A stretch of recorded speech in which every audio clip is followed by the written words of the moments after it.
Nors gal ne, kokia dokumentika galėtų. Bet žinai, esmė čia yra, normaliai išvaryti. kad mes sukamės. Nesvarbu, ką mes kalbam. Tiesiog dabar didžiausia esmė yra, kad mes sukamės. Pats Andrius panašus į Heinz Ketchupą. Raudonas. Kas panašus? Tu panašus, nes su raudonu megztiniu esi kažkokia. Aš tai iš tavęs raudona. Kodėl? Aš užsidėjau vakar tavo megztinį. Ir tai vat. Kas tai? Ne, man galva sukas iš tikrųjų. Tai aš galiu sustabdyti? Ne, nestabdyk, visai man patinka tas galvos sukimas. Ten buvo, visai smagiai buvo. Jo, reikėtų dar. Agne, manau, tu išlipsi. Padarysi. Ne, dabar tu išlipsi, nes dabar aš Agnę filmuosiu. Ar laukiam kito žmogaus praeinančio?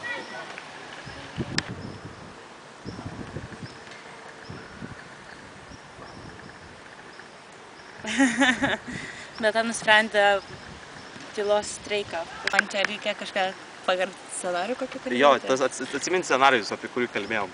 Apie ką kalbėjome scenarijų? Apie Heinz. Apie Heinz Ketchupą, čia buteliuką? Ai, mes kalbėjome. Gaminimo procesą. Aš neprisimenu tokių kalbų. Manau, neįdomu būtų.